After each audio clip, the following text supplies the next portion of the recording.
প্রিয় বন্ধুরা, আসসালামু আলাইকুম। এই ভিডিওতে আমি চতুর্থ শ্রেণীর গণিত বইয়ের 33 পৃষ্ঠার অঙ্কের সমাধান দেব। চলো তাহলে শুরু করা যাক। দেখো দেখি, আমি 3টি প্রশ্ন লিখেছি। এই যে 33 পৃষ্ঠার একদম উপরের 4 নম্বর প্রশ্নটি দেখো দেখি। একটি গোদামে 8,375 বস্তা চিনি, 1,000, আচ্ছা এটা 1,000 না, 11,860 বস্তা গম ও 12,720 বস্তা চাল আছে। ওই গোদামে মোট কত বস্তা জিনিস আছে? এই এখন আমরা 4 নাম্বার প্রশ্নটি সমাধান করব। 4 নাম্বার প্রশ্নটি দেখো দেখি। প্রথমত আমরা এই যে মোট জিনিসগুলো যোগ করব। আমরা এই যে প্রশ্ন চাওয়া হয়েছে মোট কত বস্তা জিনিস আছে, এই যে টোটাল চিনি, গম এবং চাল সবকিছু যোগ করে আমরা যা পাবো সেটাই হবে যে উত্তর। তাহলে আমরা লিখবো যে গোদামটিতে বা গোদামে চিনি আছে, গোদামটিতে চিনি আছে সমান কত? 75 না, এটা হচ্ছে 8,375, 8,375 বস্তা। তারপর এটা হচ্ছে গম, তাহলে গোদামটিতে গম আছে সমান সমান কত?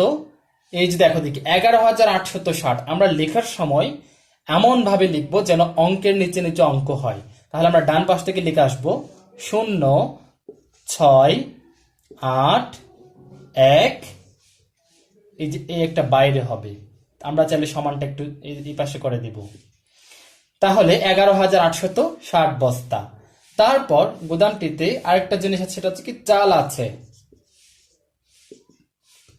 চাল আছে সমান কত? 12,720 বস্তা। তাহলে এই যে আমরা এই পাশ থেকে লিখে আসবো, যেহেতু উপরের নিচে সমান সমান হওয়ার জন্য 0, 2, 7, 2, তারপর কত? 1, 12,720 বস্তা চাল আছে। এবার আমরা একটা টান দেব, টান দেওয়ার পর আমরা মোট জিনিস আছে সমান লিখবো যে আমরা, যেহেতু প্রশ্নেও এরকম লেখা আছে মোট জিনিস আছে সমান আছে সমান। এবার আমরা সবগুলো যোগ করব। আমরা এককের স্থান থেকে যোগ করে আসবো। এই যে 5 হয়, 7 এবং 6 হচ্ছে 13, 13 এবং 2 হচ্ছে 15, 15 এর 5 হাতে আছে 1, একটা আমরা 3 কে দিয়ে দিব, 4 হয়ে যাবে। 8, 4, 12, 12 এবং 7 হচ্ছে 19।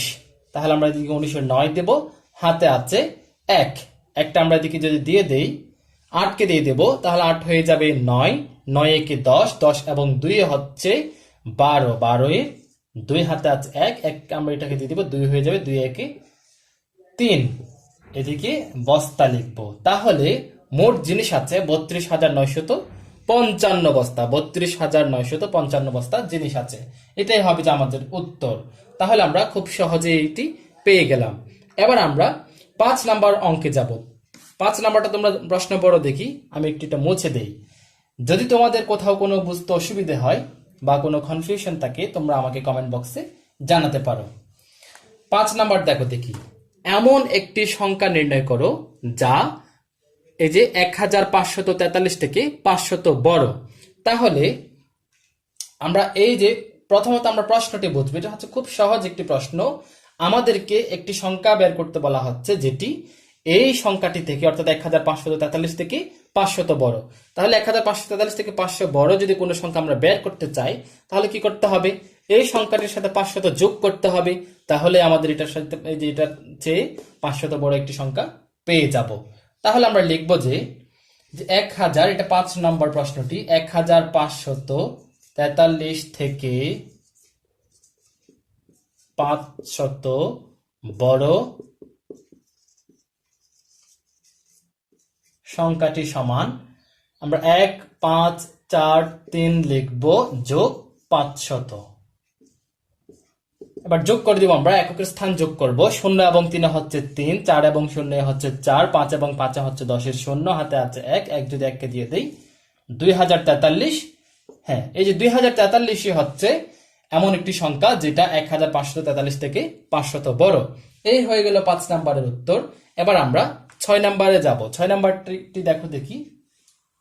6 নম্বরে কত আসে? 6 নম্বরে বলা হচ্ছে 56,806 এর সাথে কোন সংখ্যা যোগ করলে যোগফল 6,000, সরি এটা 6,000 না, 64,932 হবে। দেখো দেখি, ভালো করে দেখো, এটার সাথে কোন সংখ্যাটি যোগ করলে যোগফল এটা হবে। তাহলে আমরা একটা প্রথমত খেয়াল করো দেখি, আমাদের এখানে বড় সংখ্যা হচ্ছে কোনটা? 64,932। আমাদেরকে 64,932 করতে হবে কোন সংখ্যাটিকে? এই যে 56,806 সংখ্যাটিকে। এবং এটার সাথে কত যোগ করলে এটা হবে? তাহলে নিশ্চয়ই এই যে বড় সংখ্যাটি থেকে এই 64,932 থেকে যদি আমরা 56,806 বিয়োগ দেই, তাহলে কোন সংখ্যাটি যোগ করলে হবে সেটা আমাদের বের হয়ে যাবে। তাহলে এখন আমরা 64,932 থেকে 56,806টা বিয়োগ দিব। তাহলে এখন আমরা লিখবো যে প্রথমত সমষ্টিটা লিখবো 64,932, এটার থেকে আমরা 56,806 বিয়োগ দিব। এবং এই পাশে যদি কথা লিখতে চাই তাহলে কথা লেখা যায় যোগফল বা সমষ্টি। আচ্ছা, যোগফল লিখি। যোগফল হচ্ছে কত? 64,932। যেহেতু এটা আমাদেরকে যোগফল, এটা বের করতে হবে। এবং 56,806 হচ্ছে আমাদের একটি সংখ্যা দেওয়া আছে, তাই আমরা দেখি তাহলে একটি সংখ্যা লিখতে পারি। একটি সংখ্যা লিখে এবার আমরা অপর সংখ্যাটিতে বের করবো, অর্থাৎ অপর সংখ্যা কোন সংখ্যা যোগ করলে সেটা হবে যে অপর সংখ্যা। এদিকে চাইলে আমরা অপর সংখ্যাটি বা শুধু সংখ্যাটি লিখতে পারি। তো আমরা অপর সংখ্যাটি লিখি। অপর সংখ্যাটি এবার বিয়োগ করবো আমরা, এদিকে বিয়োগ চিহ্ন দিতে পারি চাইলে। বিয়োগ করলে দেখো দেখি 2 থেকে 6 যায় না, এক ধার দেবো, তাহলে 12 হয়ে যাবে। 12 থেকে 6 চলে গেলে 6, এবং 3টা 2 হয়ে গেল, 2 থেকে 0 চলে গেলে 2, 9 থেকে 8 চলে গেলে 1, 4 থেকে 6 যায় না, এক ধার দেবো, তাহলে এটা 14 হয়ে যাবে। 14 থেকে যদি 6 চলে যায় তাহলে ওইদিকে 4 থেকে তাহলে এদিকে হবে যে 8। এই যে 8,126, এদিকে এটা 5 হয়ে গেল, 5 থেকে 5 চলে গেলে 0, 0 লেখার কোনো প্রয়োজন নেই। তাহলে অপর সংখ্যাটি কত? 8,126। এই হলো 6 নাম্বার প্রশ্নের সমাধান। এবার আমি পরবর্তী প্রশ্নে যাব। এই দেখো দেখি, এখন আমরা 6 এবং 8 এর সমাধান করব। তার আগে একটু বলে রাখি, এর আগে আমি যে 6 নাম্বারটি লিখেছিলাম ওইটা মূলত 7 ছিল, 7 নাম্বার প্রশ্ন ছিল, আমার একটু মিস্টেক হয়েছিল। যাই হোক, এই যে দেখো দেখি 6 হচ্ছে মূলত এটা। এখন আমরা 6 নাম্বারটা সমাধান করব। 6, 4 ও 8 ও 0 অঙ্কগুলো একবার ব্যবহার করে গঠিত বৃহত্তম ও ক্ষুদ্রতম সংখ্যার পার্থক্য কত? অর্থাৎ আমাদেরকে প্রথমত এই অঙ্কগুলো দিয়ে বৃহত্তম সংখ্যা এবং ক্ষুদ্রতম সংখ্যা প্রথমত বের করতে হবে, তারপর বৃহত্তম সংখ্যা থেকে আমরা ক্ষুদ্রতম সংখ্যা বিয়োগ দিব। তাহলে এখন আমি 6 নাম্বার প্রশ্নটি সমাধান করব। প্রথমত লিখব যে 6, 4, 8 ও 0 অঙ্কগুলো দিয়ে গঠিত বৃহত্তম সংখ্যা সমান। বৃহত্তম সংখ্যা কত হবে? এই যে বৃহত্তম সংখ্যা গঠন করার নিয়ম হচ্ছে, প্রথমত আমরা এই যে বড় থেকে ছোট ক্রমে কোনগুলো হয়, তাহলে এখানে বড়, সবচেয়ে বড় হচ্ছে 8, তাহলে আমরা 8 লিখবো প্রথমত। তারপর বৃহত্তম হচ্ছে 6, তারপর বৃহত্তম হচ্ছে 4, তারপর হচ্ছে 0। তাহলে এই যে সংখ্যাটি হলো এটা। তারপর আবার লিখবো আমরা 6, 4, 8 ও 0 অঙ্কগুলো দিয়ে গঠিত। এবার যেটা বের করব সেটা হচ্ছে ক্ষুদ্রতম সংখ্যা সমান। ক্ষুদ্রতম সংখ্যা হচ্ছে কি? প্রথমত আমরা অঙ্কগুলোকে ছোট হতে বড় ক্রমে, এখানে সবচেয়ে ছোট হচ্ছে 0, কিন্তু 0কে প্রথমে লিখলে ভুল হবে, আর যেহেতু 0 এর মান নেই তাহলে আমরা 0 এর পরিবর্তে দ্বিতীয় বৃহত্তম 4টাকে প্রথমে লিখলাম, তারপর 0টা দিব, তারপর বৃহত্তম হচ্ছে 6, তারপর বৃহত্তম হচ্ছে 8। এই যেটা, এবার আমরা একটা সুন্দর করে একটা টান দিব, সমান চিহ্ন, এই যে টান দেওয়ার পর এবার আমরা যেটা করব সেটা হচ্ছে পার্থক্য বের করব। যেহেতু আমাদেরকে যে বৃহত্তম ক্ষুদ্রতম সংখ্যার পার্থক্য বের করতে বলা হয়েছে, আমরা সুতরাং পার্থক্য বের করে বিয়োগ করব।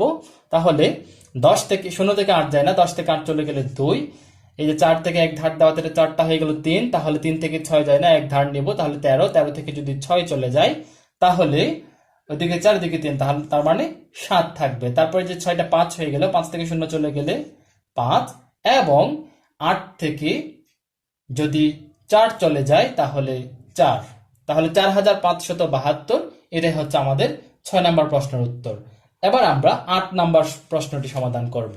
8 নম্বর প্রশ্নটি তোমরা ধারা পড়ো দেখি, ততক্ষণ আমি এটা মুছে দেই। তোমাদের যদি কোনো কিছু বুঝতে অসুবিধা হয় বা কোনো কনফিউশন থাকে তাহলে আমাকে কমেন্ট বক্সে জানাতে পারো। 8 নাম্বার দেখো দেখি, তিনটি সংখ্যার যোগফল 84,025, তাদের মধ্যে দুইটি সংখ্যা 12,450 ও 37,865 হলে তৃতীয় সংখ্যাটি বের করো। তাহলে আমাদেরকে তৃতীয় সংখ্যাটি বের করার জন্য এই যে তিনটি সংখ্যার যোগফল হতে দুইটি সংখ্যার যে দেওয়া আছে দুইটি সংখ্যার সমষ্টি যদি আমরা বিয়োগ করে দেই তাহলে আমাদের অপর সংখ্যাটি অর্থাৎ তৃতীয় সংখ্যাটি বের হয়ে আসবে। তাহলে আমরা প্রথমত তাহলে এই যে দুইটি সংখ্যাগুলো যোগ করে দেব।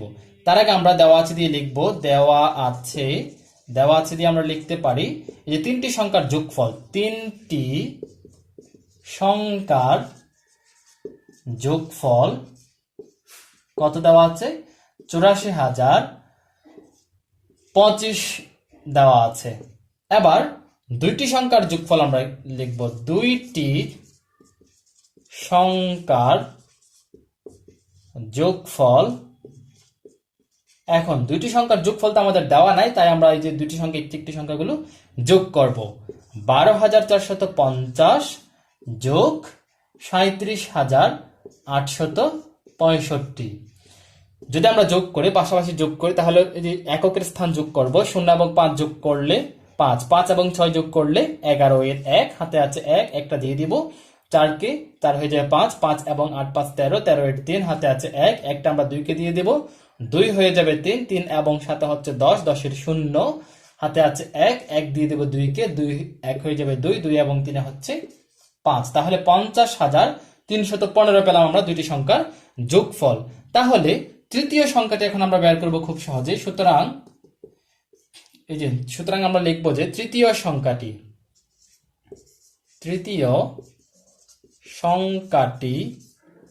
তোমরা একটু সুন্দর করে লিখিও। তাহলে তৃতীয় সংখ্যাটি হবে যে এই যে তিনটি সংখ্যার যোগফল যে দেওয়া আছে 84,025 থেকে 50,315, এটা আমরা বিয়োগ দিব। আমরা পাশাপাশি বিয়োগ কিভাবে করে দেখো দেখি। 5 থেকে, এটা কিন্তু বন্ধনী দিলাম আমি, 5 থেকে এই যে 5 থেকে 5 চলে গেলে 5 থেকে 5 চলে গেলে 0, তারপর দশকের বিয়োগ দেখো দেখি, 2 থেকে 1 চলে গেলে 1, 0 থেকে 3 যায় না, তাই আমরা 1 ধার নেব, 1 ধার নেওয়াতে এটা 0টা 10 হয়ে গেল, 10 থেকে যদি আমরা 3 বিয়োগ দিই তাহলে 7, 4 থেকে 1 ধার দেওয়াতে 4টা 3 হয়ে গেল, 3 থেকে যদি 0 চলে যায় তাহলে 3, এবং 8 থেকে যদি 5 চলে যায় তাহলে 3, তাহলে 33,710। এটাই হচ্ছে যে আমাদের তৃতীয় সংখ্যা। তাহলে আমরা এখন 8 নম্বর প্রশ্নের সমাধান করে নিলাম। এই হলো এই যে 4 থেকে 8 নম্বর প্রশ্নের সমাধান। এটা হচ্ছে পর্ব 1, আমি পর্ব 2 এবং পর্ব 3 এর মাধ্যমে এই যে 33 পৃষ্ঠার সম্পূর্ণ সমাধানটি শেষ করব। দেখা হবে পরবর্তী ভিডিওতে।